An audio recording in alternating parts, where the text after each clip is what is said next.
Okay, now we're connected to the cloud. Thanks for the reminder. I need a lot of help. So anyway, leave your voice muted until I call on you, and that way we don't have a lot of background noise. Appreciate your help with that. We're going to do some introductions for those of you that don't know each other. So I will call on your name, talk about maybe your organization and business that you represent or your nonprofit, and then talk about briefly what have you learned most out of this time and how that will help inform your future as we work our way out of this crisis. So what have you learned most out of this time? I'm sure we've all learned a lot. And what do you think will help inform your future as we work our way out of this? So Craig, I'm going to start with you.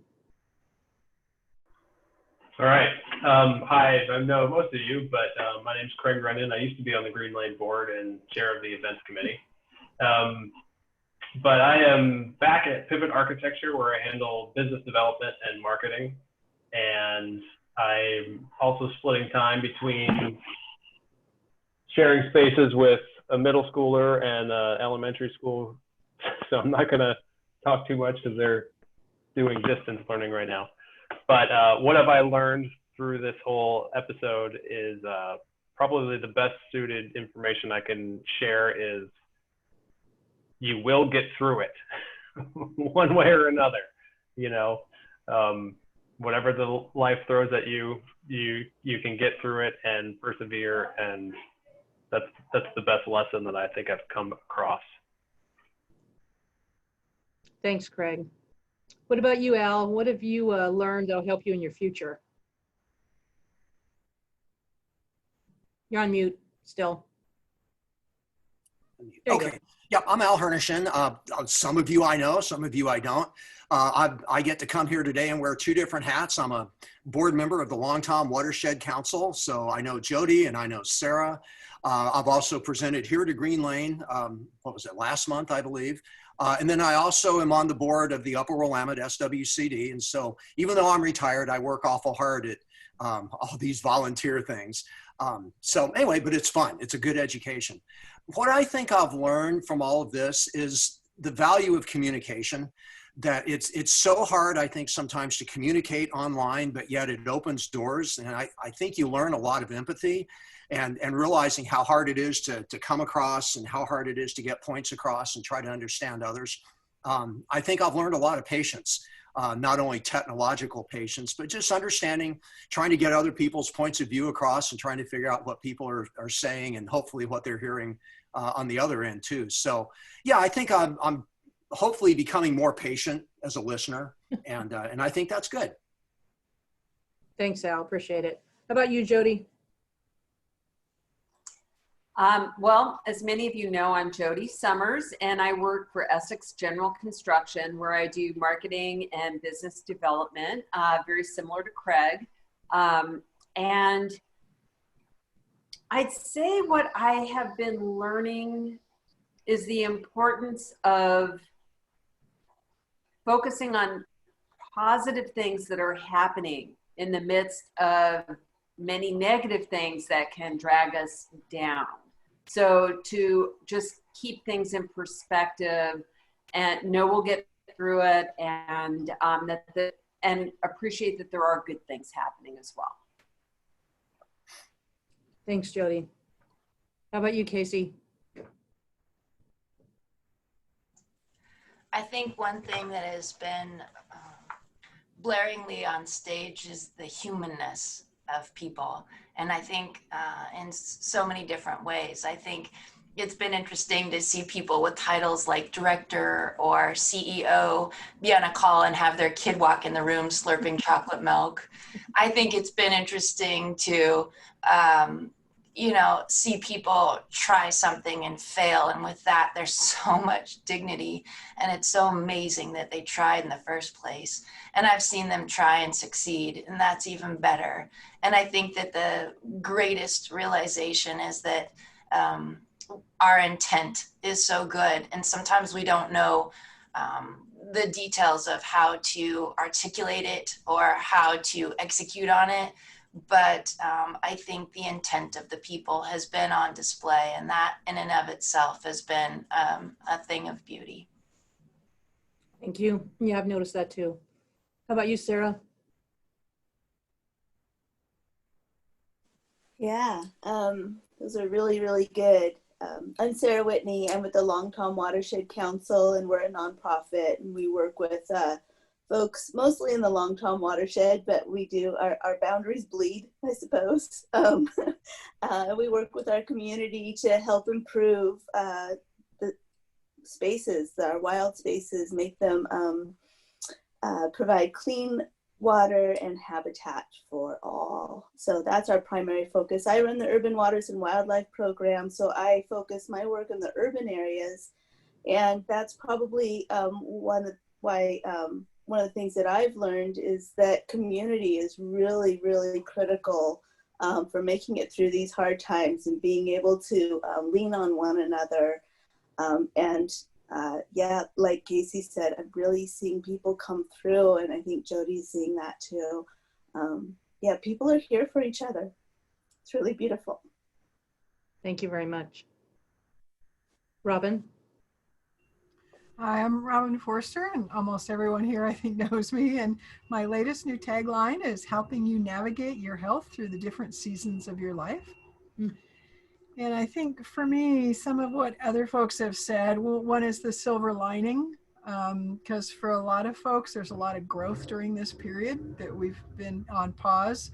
The words that came up for me are compassion and grace. Learning about having that for me and having that for other people, that we're all doing the best that we can, and there's going to be hiccups and weird things, and it's 2020. So yeah, so it's been fascinating, and thankfully we're all healthy at our house and on no medications and doing great. And we actually have all this noise out in front. We're having our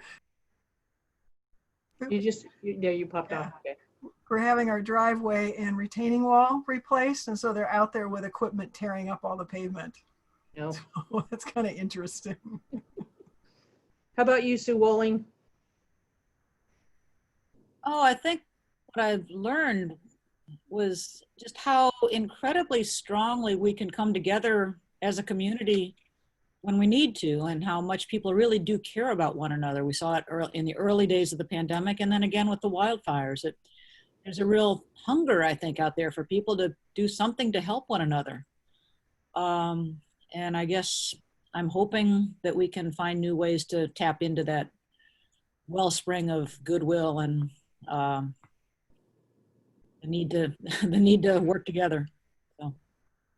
Well, thank you. Phil, are you within shouting range? Looks like he stepped away. What about you, Greg?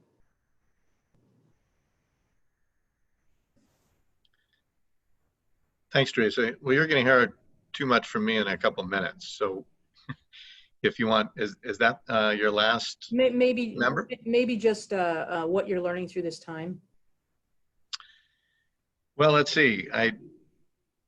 I learned that my wife and I are celebrating our 25th anniversary, and have learned that if we practice appropriate marital distancing strategies, we can live in the same house together without me going to the office every day. Actually, as a personal experience, I'm only half facetious, because learning to work remotely has been a major adaptation for our organization. We have about 17 staff, and it's really calling into question, we're not sure what our future office scenario is going to look like. And so there's been a lot of just adaptive learning about what the possibilities might be. Mm. Yeah, I understand. Hey, Thomas, we are sharing our name and if we represent any organization, and also what we've learned most out of this time and how that will help inform our future. So why don't you go ahead and go next? Got to unmute yourself. There you go. Thank you. Sorry about my delay. Coming from lanerecovers.org operational modality with the COAD.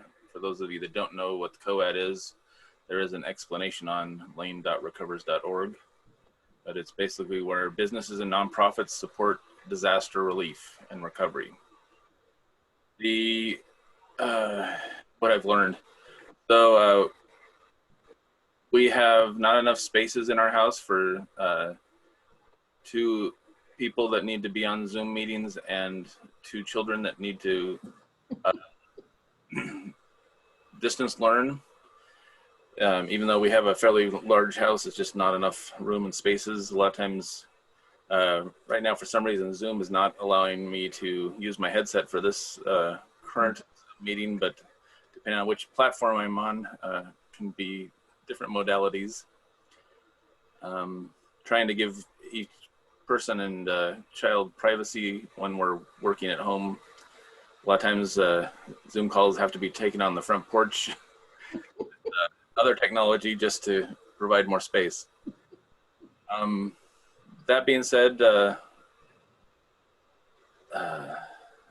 don't know what else to really, there's a lot of intentionality around taking time out to add extra communication and extra clarity about which modality you're in, especially right now with me in the emergency operation mode. I'm kind of 24/7 and can't really get time off. Sometimes I need to take a walk. Yeah, no, I understand. It is a little bit overwhelming. And so we appreciate all that you're doing to help support emergency relief. That's a huge job that requires all of us to do our part. Maybe I'll go ahead and go. So again, you guys know me. I think the thing that I've learned more recently, I've been learning all kinds of things that have been really a stretch.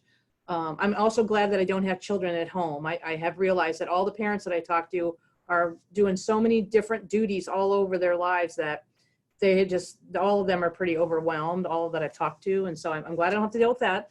But also I've realized too that how much I am oriented around talking to people, meeting with people, learning new things, engaging with people in all different kinds of ways.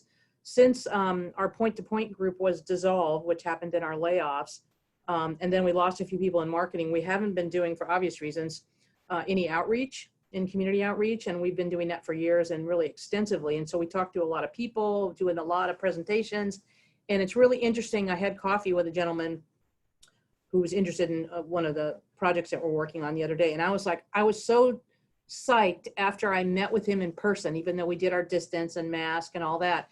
It was like, wow, that is so interesting how much fuel that is for me personally, that I'm so used to just having that engagement with really interesting people face to face. And so that's been a really different life for me. And how do I adapt to this life, which is not that? And so, you know, you can do some of that through Zoom, but it's just noticeable to me, you know, how much I'm going to appreciate that when that happens on a more regular basis in the future. Because I don't live with other people. I live with my dog and my cat. Some of you have seen those on my meetings.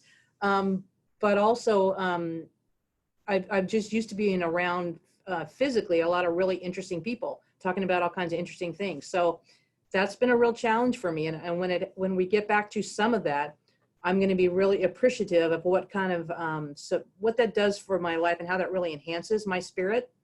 So I too get my rejuvenation in the woods. So the more times that I'm outside helps me. Obviously that's been a struggle with the fires and the closure of some of the forest areas, but you know, all those things, I think I just good to realize how those things are important to me and what those gifts are that they are in my life. So anyway, that's what I'm learning and I can carry into the future. So I don't think Phil's back, and I think that is everyone. So we'll go ahead and move on. Does anybody have any member announcements or kudos they want to share with the group?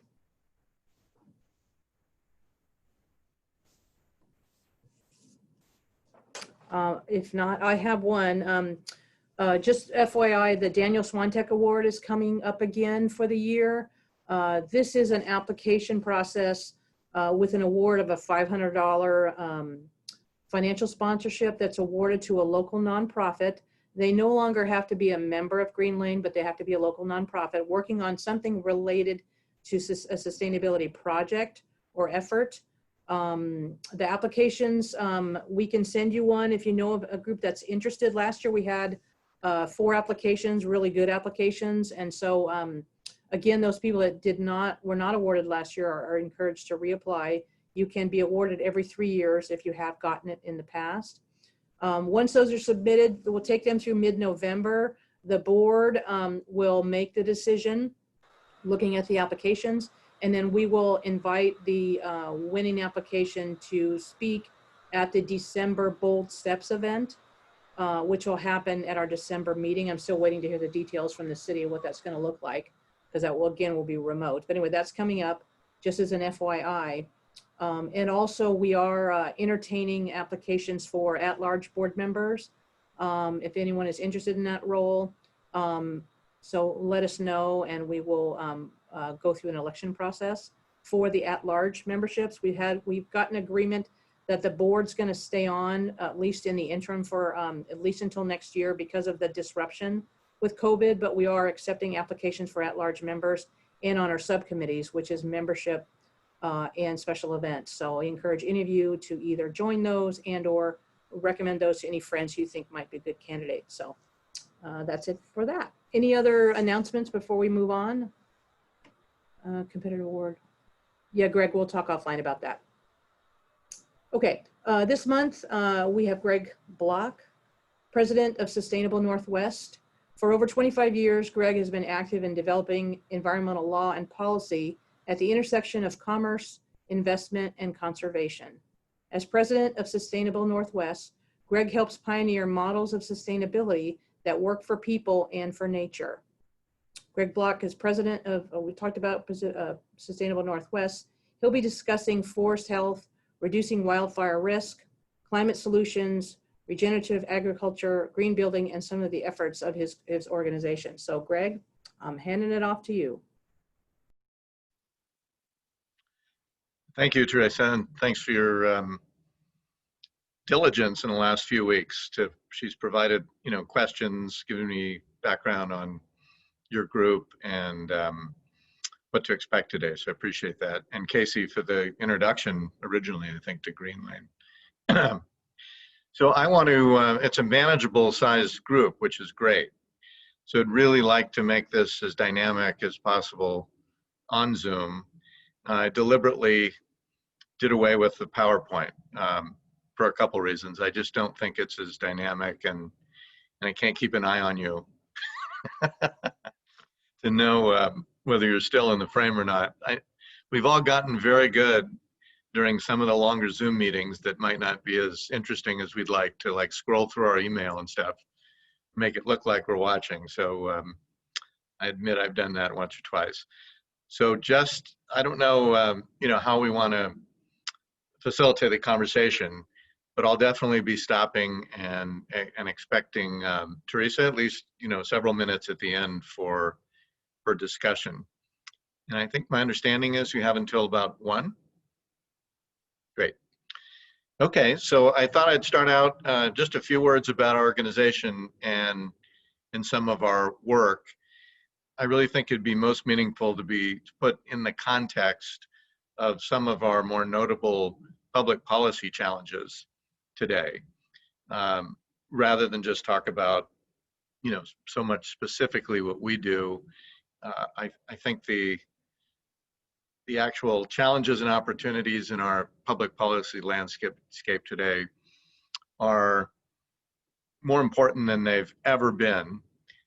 And it's groups like yours, and we'll talk about this at the end, but I really can't see any near-term solutions to the kind of fractured governance and political landscape other than just rebuilding at a community level, through groups like yours, trust and relationships, one-to-one through local efforts to try to somehow overcome the dysfunction that we're experiencing nationally and even statewide.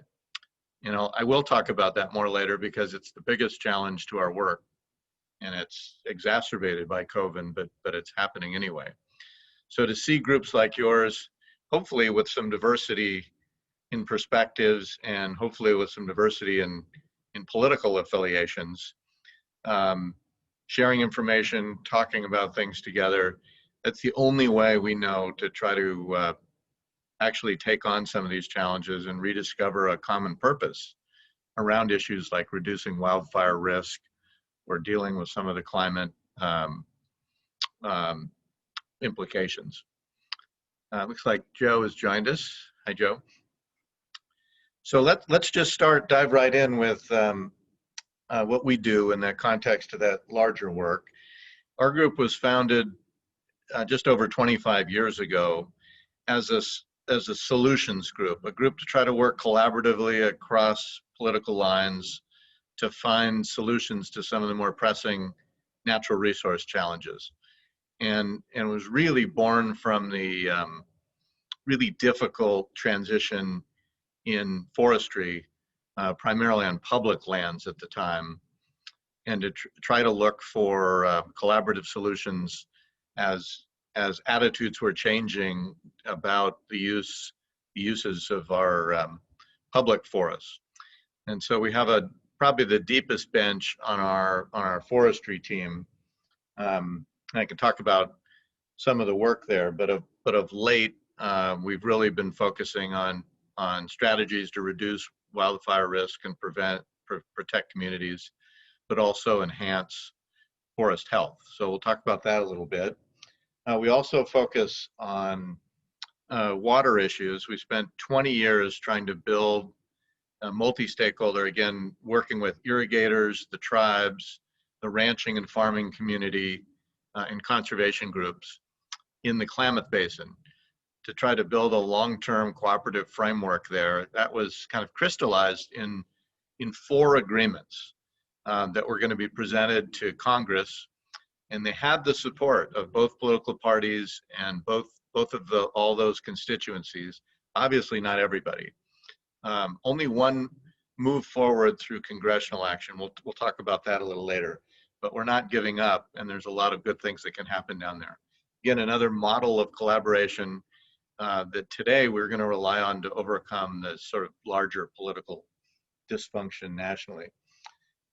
Climate solutions, we're working primarily on natural lands. By that I mean working lands, farms, ranches, and forests, and natural land solutions. Later today, we're going to have a discussion with Country Natural Beef about an anchor partnership. They're interested in adopting more regenerative ranching practices and improving their stewardship of the landscape with their network of 100 family-run ranches, at the same time as providing real stability and local resilience to our food supply, which, as we've seen accentuated with COVID, what was going to be a lesson we learned one way or another, is just absolutely critical, to use our natural resources, our forests, our ranches, our farms, and to make sure they're operated both sustainably, but that can meet the needs of our region first, before drawing on resources from elsewhere in the world. And then finally, I'll talk a little bit about the green building program. And I know we have a couple folks from that sector, and architect, on some work we're doing on that. Yeah. So let me just give you 2 concrete examples of some of the work we do. And then I'd like to just talk about the larger challenges and opportunities and maybe some strategies that together we could deploy to try to overcome these challenges. I think a good example of what our organization does is represented through the work with juniper.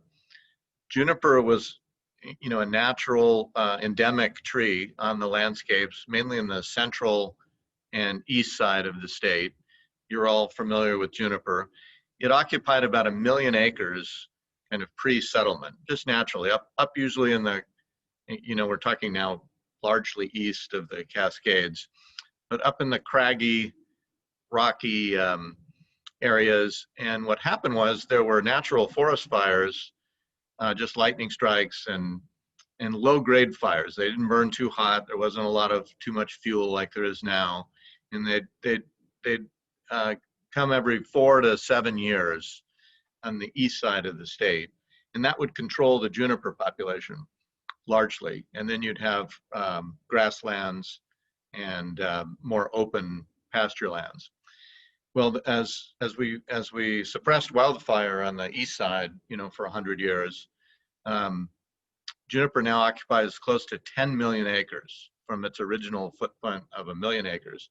And it's a terrible problem for ranchers. It sucks up a lot of water, about 50 gallons per tree, and it crowds out a lot of their native grasses and pasture lands. So ranchers just typically, to generalize, hate surplus juniper. But there's no use for it. It's not grown commercially. It wouldn't be a good tree to grow commercially. And so we were impaneled in the Kitzhopper era with actually Tom Kelly, from some of you know Kelly, Neil Kelly here. And they co-chaired a process, and we looked at all the possible uses of juniper. And the short story is, now Sustainable Northwest is the largest distributor of juniper, commercial juniper. It has some beautiful, beautiful applications, both interior and exterior products, and especially landscaping. And it's actually doing well during COVID because so many people are doing home repair projects in their gardens. It's an example of using a waste product and trying to find some beneficial use for it. Much like I believe, we think the cogeneration facility at the Seneca mill is a great example of that. Using wood waste and generating heat and electricity is a model. So that's just one example of the kind of work we do that I would put in the category of landscape scale natural resource solutions. Doesn't always work. There are complexities everywhere. Sometimes you need a public subsidy. We haven't for juniper, but we will for some of the other issues we talk about, where simply the market itself might not be up to actually solving a problem. The two other examples I'll give you very quickly,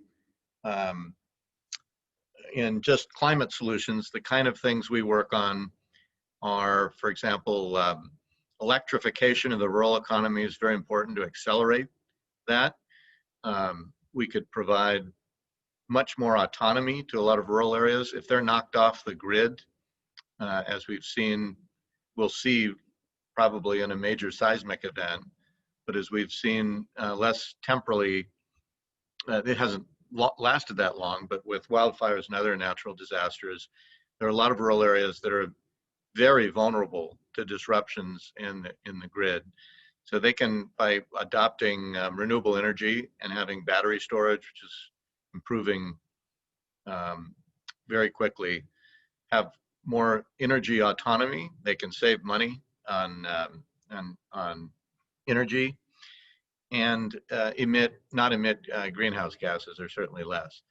We're deploying several electric tractors on farms where farmers want to demonstrate, pilot them, and then we will track the metrics of how much diesel fuel they save or avoid, the emissions avoided, any complications or technical difficulties, and we'll be doing that very soon. But that's an example in that climate solutions category. And then I also wanted to mention, as I started discussing, forestry, has so many dimensions to it, but the one that's on everybody's mind right now is wildfire. It's interesting. You have these windows where you get attention from the public, and those windows close. Now is an opportunity to actually generate some meaningful policy around wildfire risk reduction. And it may seem ridiculous, but quite truthfully, the political window 6 months from now, our attention will be focused somewhere else. It'll be harder to garner bipartisan support for strong wildfire measures. So we're very active right now on the policy front. We had just a very motivated citizen from the Medford area and a private donation of nearly $3 million to address wildfire risk in the Applegate area, Jacksonville, Applegate area, which of course is ground zero for wildfire risk. And so we'll be using that money to leverage federal dollars and foundation dollars to try to amplify that as much as possible. And for us, that means treatments of the forest, particularly in the wildland urban interface, you know, where essentially homes meet wild nature. There's so much that can be done there. And then common sense things like home hardening, you know, creating defensible space, forest treatments, again, that reduce the fuel load in that area. But we want to have a large pilot or several pilots and really show that people can work together to get this done, and then present that as a model, as we're doing, to the legislature and to the federal government to try to scale those efforts. Because as you know, that sounds like, and to us, it's a considerable amount of resources. It's really a drop in the bucket on what's going to be necessary to actually face what's likely to be, you know, we're going to have more summers like this in Oregon. We see a lot of people pointing fingers and casting blame, and very few meaningful solutions. Everybody draws on experts that, you know, they respect and listen to, and we're no different. But we've talked to a lot of people about this, and we hear it is both a consequence of climate change. Summers are now, I think it's 62 days longer, the fire season in Oregon, than it's historically been. California is now in an eternal fire season. There are climatic changes that have resulted in the forest being much drier. They're talking about mega drought periods and extreme weather events. On the other hand, the people pointing the finger to mismanagement and forest management also have some very credible points. There's been a lot of neglect and a shortage of funding for forest treatments. And a lot of that money gets cannibalized for other reasons. So we're looking at, you know, where is the sweet spot for trying to find some political consensus on addressing wildfire risk. And there are a lot of things that I think are boxes we could all check that everybody can support. The really tough ones are going to be around a permanent revenue source. You know, how are we going to pay for all this? And basically the balance between, you know, how the money's spent in our communities and in our forests.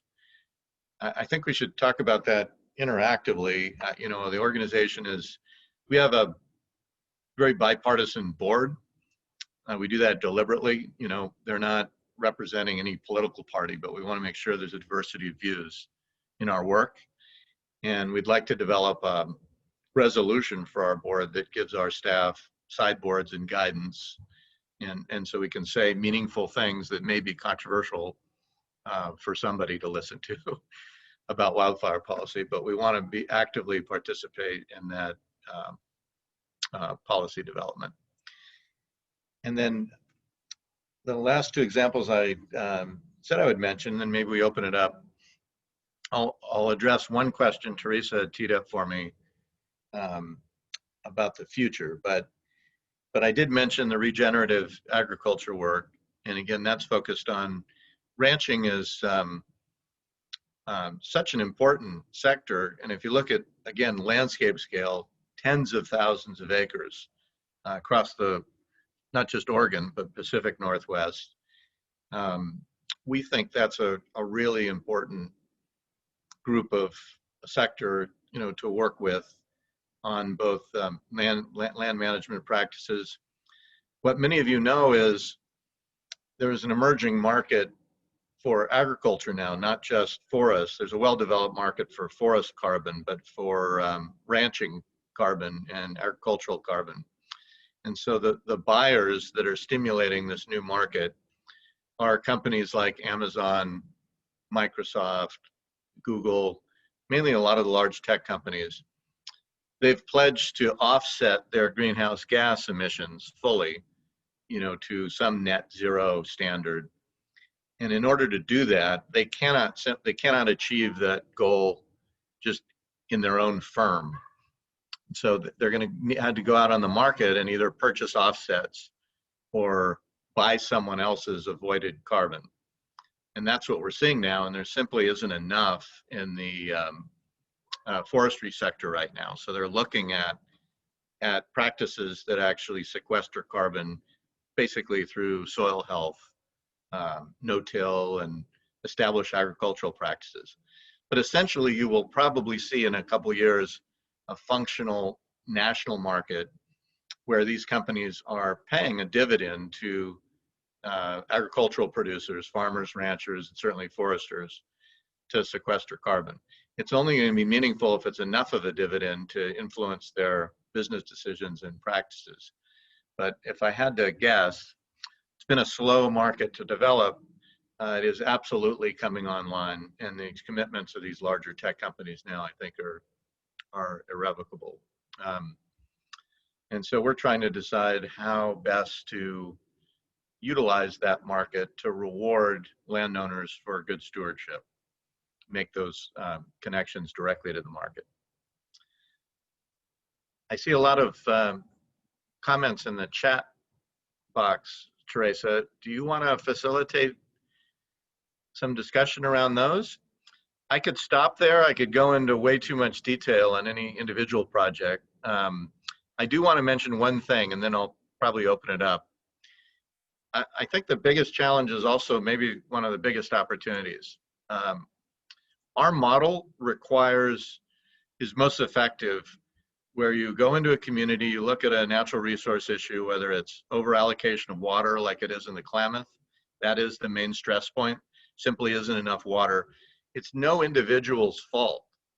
You know, we had this situation where the tribes obviously were there first. Then the United States government induced settlers to come out and actually, you know, subsidize them, but tried to incentivize them to come out and settle. And part of that was granting them senior water rights. And then we had the situation where without ill will or intent, you know, the dams were built to generate electricity. And now all of a sudden everybody's reevaluating, saying, wait a minute, there's not enough water to meet all of these interests. And we've gotten ourselves into situations through a combination of just history and policy, and then trying to reevaluate, not unlike where I started with some of the federal forest issues, and how we sort of back out of that and address these challenges is going to require really meaningful consultation and local efforts to build understanding and trust. And without those, first of all, the two ingredients we see, it doesn't happen without a local champion. A group like ours can't go into a Klamath or John Day where we work, or Wallowa County, unless there are local citizens and residents there that are known to people, neighbors, that are champions of trying to find a cooperative solution. And then they need support. They often need technical resources. They need support sometimes in carrying their voice to Salem or DC, and they may need support in the legal or policy realm. But I think our challenges now are really exacerbated by the social fracturing that everybody's aware of. And there are a lot of reasons for this. It's, you know, some attribute it to the larger forces of globalization. Certainly social media has provided people with silos where they don't even have to expose themselves in any way to views that, you know, create that cognitive dissonance and maybe open up dialogue with another perspective. And the algorithms that are driven through these social media platforms drive you into more and more silos. They only then share with you information that already conforms to your worldview. There's an interesting documentary on that called The Social Dilemma that I'm sure some of you have seen. And so, you know, we go back to, it's going to take time to undo and learn how to live with some of these technologies, but we don't have that much time if you look at the kind of threats that we're facing to our social fabric and our natural resource base.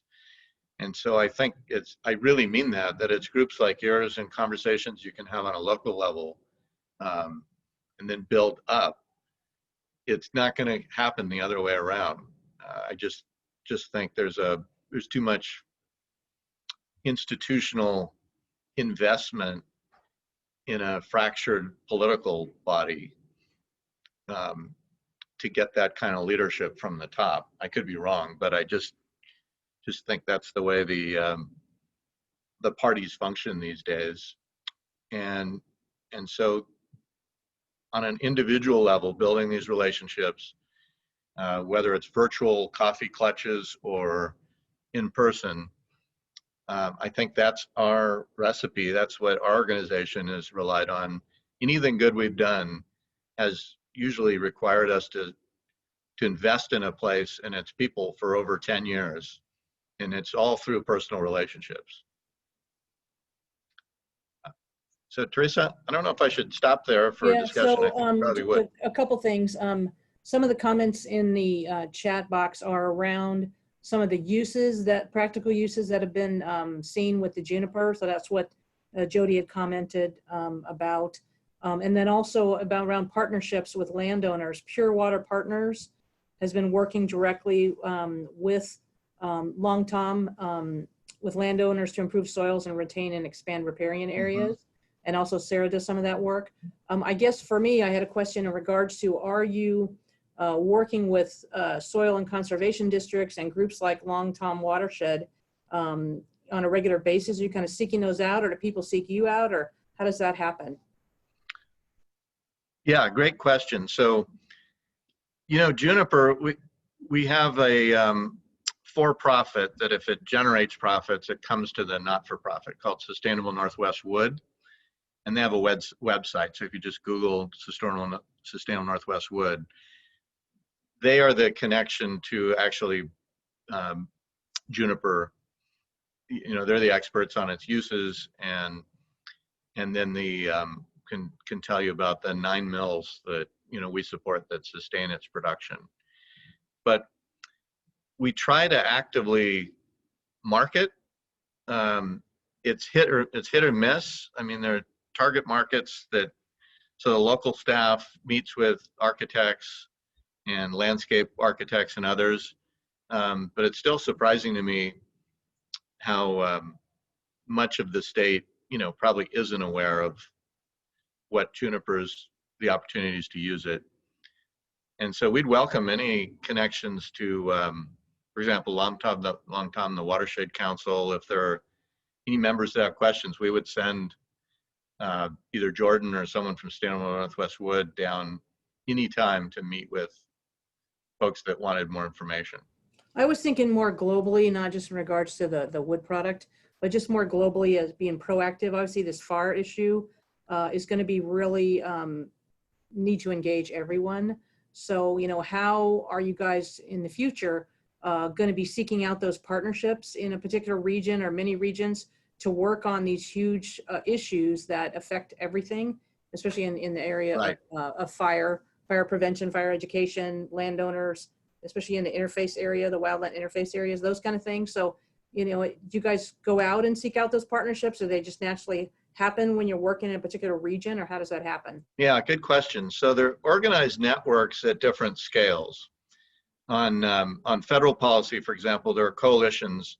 We've been on coalitions with AFRC, with conservation groups, and we'll advocate for specific legislation, if there's a bill in the House or Congress. That's a well-established kind of mechanism, and we already know like who to talk to and who the likely folks are that might support something. On a state level, for example, there was Governor Brown appointed a wildfire council that Matt Donegan chaired, and we participated in the mitigation committee, which has most of the issues we're concerned with. And so we network with those folks, and then the senators and House in Salem, the governor's office, and we'll advance together with a coalition or even ourselves policy measures there. So there's legislation being written right now on wildfire in Salem. It's much more challenging at a sort of local scale. To give you the Applegate example, some places have a lot of density in having local regional organizations that already have those networks and relationships with particular landowners, for example. So in the Rogue Valley, there is a rich kind of institutional network, and you can reach a lot of people through existing, in some cases, they're called forest collaboratives. There are other areas where there just isn't a lot of institutional capacity. Those are much more challenging. So if you had the same initiative out in Burns, it'd be a lot harder than in the Rogue Valley. And then you just have to work through the local political, the county commissioners, and local bodies. And there's always somebody who's, pretty well informed and a networker. But Klamath's been a good example. Yeah, Thomas. I appreciate that. Thomas, are you had a question or are you going? I am that networker. I've been behind Greenlane from the beginning. So other questions from the group? Joe or Al or anybody have a question for Greg? I think Al does. Yeah, I'm going to have to zoom off to another meeting here at 1 o'clock. But one thing I'm curious about is what's your funding model look like? Are you primarily grants or do you receive any public funding? And what's been your experience with public funding for conservation efforts? Yeah, Al, so we're, our operating budget hovers this year around $3 million, which is pretty modest. And then that's huge. Well, actually there's several larger groups, and then the Woodyard does about 3 million in business, and has a staff of 6. About half of our funding is from foundation grants, and then we have some fee-based. It's probably 20% fee-based through just contract work, and then the rest are private donations. Sounds like the two of you should talk, Al, offline. Yeah, Yes, okay. yes, we need to. And yeah, we need to get Joe in there. And yeah, absolutely. Yeah. Yeah, I'd be happy to. Joe, did you have a question? Yes, I do. And I apologize for my late arrival and I'm just dealing with some things here at home. Thanks, Greg. Familiar with a lot of the work you all are doing. We're working with you on the coast on some of the mid-coast water stuff. And you may have started with some of this, but I'm curious on your take in our particular situation right now in Lane County with the Holiday Farms fire, the dynamic that we have with a 53-mile long community that has no governance structure, is very dispersed, where people have been harmed, in some places irreparably. And on one hand, there's a rush to aid those folks and, for example, get them back, get their houses rebuilt, get things back to the way it was. At the same time, it's a community that's had a dynamic that's been looking at that watershed and threats, both to human life and safety, as well as water quality, from development in the floodplain. And it's not even on a collision course anymore. That has collided. And so some of the social fabric dynamics that you described, we're going to be dealing with, having really difficult conversations, and the level of distrust around some of that is already pretty high, and it's just polarized, and social media is just adding to it. And I'm just curious if in your experience, whether it's Sustainable Northwest or elsewhere, you have guidance, thoughts about, okay, how can we begin, and where can be that central table where people can come together and build trust that it's going to take to really to do an effective job of re-envisioning the McKenzie Valley? Yeah. Well, it's a great question, Joe, and you have much more experience and knowledge about the particular dynamics in McKenzie Valley. Although there is a lot of social, cooperation and great examples in McKenzie Valley, more than some other areas. So it's going to have to just rely and leverage on these relationships. There's just give me no way to satisfy everybody on the emerging wildfire policy. The do nothing, approach is still making a major decision. I was just looking down at reading some stuff about the California insurance market yesterday, and they had to create a high risk pool for homes built in high risk areas. And it's significantly more expensive, the premium on that high risk pool, so to actually insure your home if you're living in an area that's at risk. And that risk pool is now severely jeopardized because it's funded by all the major insurers, and several of them may leave the state. They're already beyond $20 billion in exposure and liability this year. And I would foresee the same thing happening, Joe, for example, around that question in Oregon. And if almost nothing's done, homeowners are going to be faced with either having no insurance or a really difficult discussion that, especially in our state, where there's a strong libertarian streak, which I can sympathize with, at times on a personal level. But if you're outside of a fire safe area, or if you don't adopt certain practices, should you have to pay more? Should that be reflected in your premiums? Should our building codes or county building codes begin to assess that risk? And it's just going to be a really difficult discussion. But if it doesn't happen, and again, we don't, so here's a really interesting anecdote, and I'll stop here. But we were discussing forest policy long term, because there's a very interesting, there's going to be a process where timber and conservation groups are going to try to negotiate a habitat conservation plan around private forests in the next 24 months. And assuming that goes well, assuming that's a big assumption, but there's going to be an opportunity to really change the long-term trajectory of the whole relationship between conservation and timber.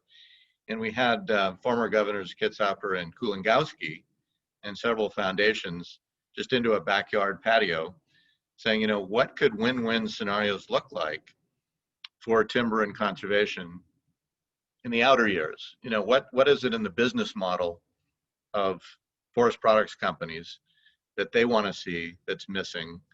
What are threats and opportunities?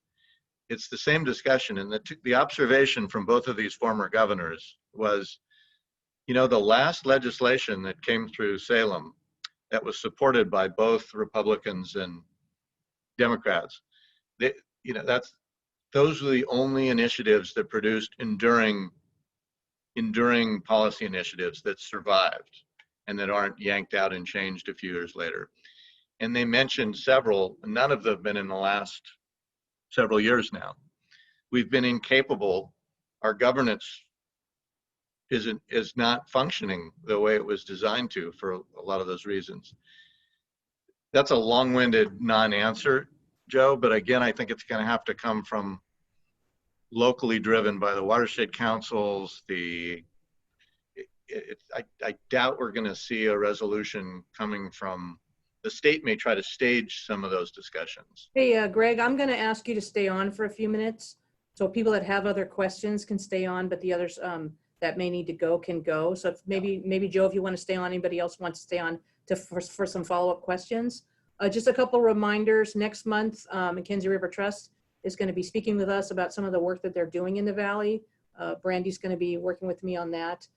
We will be also getting ready for the Bold Steps finalist program that'll happen in December, so look for that. And also, if you have any ideas about future topics, we're looking for January and beyond, let me know. Casey's always a wealth of information and context, because everybody that we ask that she recommended says yes, it's amazing. But if you guys have ideas, send them my way. So if you need to sign off, and if not, stay on and Greg will answer some additional questions. Yeah, I guess as a follow-up, Greg, one of the things we're wondering about, on one hand, I couldn't agree with you more that there are productive vested interests in the, we'll call it the upper Willamette, the Mackenzie Valley particularly. Some of the tension is we're perhaps too vested. There are agendas. And so the question is, one of the questions being raised is, gosh, is there someone from the outside who could come and convene and facilitate without a recognized agenda, quote unquote, perceived agenda. And whether that could be some, a state agency, regional solutions, the Governor Solutions team, or an organization that hasn't been in the community, and could that help? And it's a significant question.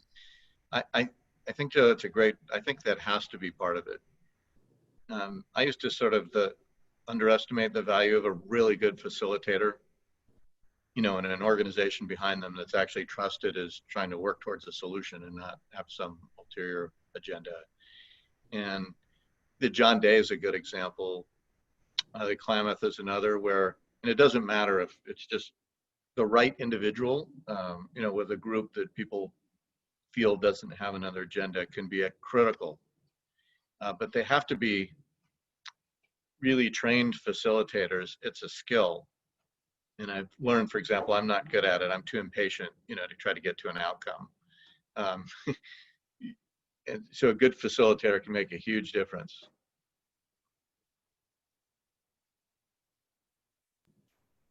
Joe, any other questions? Also, Joe, if there's ways that we can all help and support you, we all really want to do that. There's so much going on up there. It's all very important to all of us. So just let us know, and we can let our members know if there's ways that that you feel like we can help your organization. Teresa, was that a question to me? No, I just put that out there, that if you do need some support, just let me know offline, and I can put some information out to the members if there's a way that we can support you. Thank you. I appreciate that. I mean, that's one of the interesting dynamics is, again, with the immediate response to the fire, it was interesting, powerful. What we had 8,000 people. There had been 50,000 people in our community doing something to help, and help was going all over the place. And the coordination of that became a real challenge. People were making meals for firefighters, and firefighters couldn't accept them because of their chain of command in COVID. People were buying pallets of Gatorade, trying to get them to the place that they thought they were needed. And the emergency responders was like, we got more than we need. That needs to go somewhere else. And so that challenge of giving people outlets and opportunities to help, and then managing that, it becomes logistics. So that's why the COAD was created years ago, and we need to actually understand how to utilize the COAD, which is the bridge between nonprofits and businesses to support disaster. Agreed. The COAD was sort of awakened with this. It's been fascinating. I think that Therese Brandy next month, as plugged in as she is into a lot of what's happening on the ground upriver as well. At that point, I think we'll be in that transition between that immediate response. The fire will be completely out, and then okay, now what? What's the next 6 months, 2 years, 5 years look like? That's going to take some work. Yeah, other questions of Greg or other connections that you guys want to make? I don't know if Joe, you guys have contact information, right? You guys work together? Yes. Greg, okay, good. Because where we can help each other during all this strange stuff that's going on, I think is good. Especially what's happening with our landscape. I mean, there's just so many issues going on in the landscape. And this is just the beginning. The fact that this can happen in the McKenzie Valley in Oregon, Southern Oregon maybe, but that this can happen in such a short period of time in the McKenzie Valley is really a wake-up call to everyone that, this is a time for action. There's a lot at stake for all of us if we're going to stay living in Oregon and really continue to live in the wildland interface areas. It's amazing. Yeah, this issue is not going to go away, but I do think Joe's point, the reason I really am optimistic, if all you read is your news feeds, you would think we're all going to hell. But there was such an outpouring of goodwill. There were so many people, like Joe said, across the entire state helping. And you don't read that story. That's not newsworthy in the way that conflict is. But I think fundamentally that's the common purpose that we actually share. We just need to find a way to communicate and work together again, because we've all been affected by this new technology. Yeah, I think that's really, really important. So any other final thoughts? Really appreciate your time, Greg, and Casey, the referral. Joe, we really appreciate what you're doing, and Thomas, a lot of good work going on that everybody's doing in their own areas that's helping the common good, especially in the area of response and fire response. And now the future is, how do we build better, regionally, and then obviously nationally, how do we do that too, a bigger issue, but if not, I appreciate your time. Thanks again, Greg. Really nice to interact with you and have you come and talk about the great work that your organization is doing. Thank you for the invitation. Be happy to follow up with anybody if Teresa has my contact information. Yeah. Thanks again, Casey. Be well to all. Really appreciate all you guys very much. Thanks for hosting this. This is a good conversation. Take care.